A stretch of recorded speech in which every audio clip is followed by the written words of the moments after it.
Next to some breaking news out of Washington from the U.S. President, Donald Trump floated the idea of a, quote, friendly takeover of Cuba today. The island nation is suffering under a U.S. fuel blockade that began last month.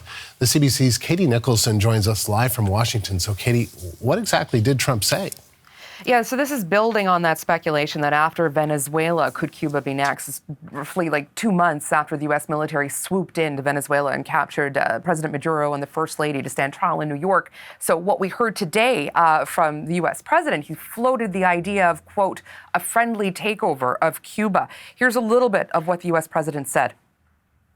The Cuban government is talking with us, and they're in a big deal of trouble, as you know. They have no money, they have no anything right now, but they're talking with us, and maybe we'll have a friendly takeover of Cuba.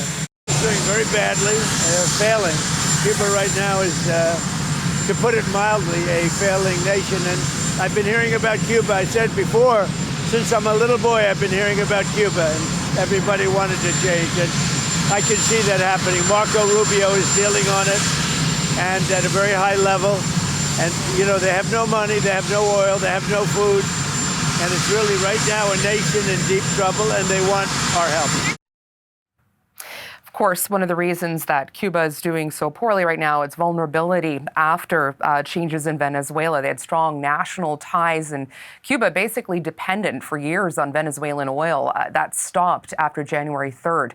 And just remember, Cuba's last shipment of oil, that was on January 9th from Mexico, the island that's got roughly 8 million people confronting this accelerating fuel shortage and humanitarian crisis. Aid is coming in, but it's stuck in the ports because there's no fuel to move it around. And Trump has threatened other nations with tariffs if they provided fuel previously, though that is loosening up a little bit right now. But that chokehold has really been intense over the last 2 months.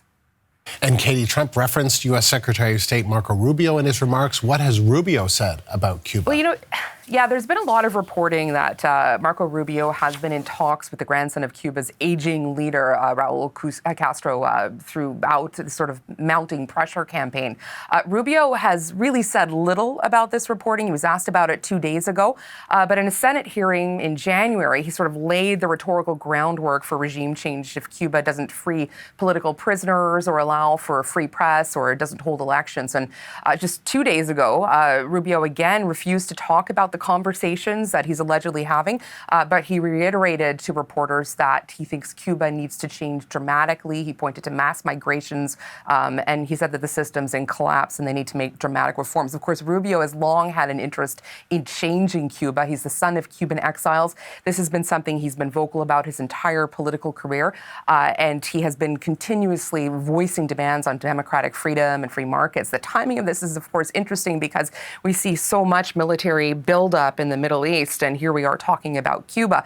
One of the differences here, Andrew, between any potential change between Cuba and Venezuela, in Cuba, you have a single party, sort of a Stalinist sort of regime with basically opposition being banned. So not clear if there is some sort of regime change what might happen. It's not like in Venezuela where you had Delcy Rodriguez ready to step in and where there is an actual opposition party and vocal opposition.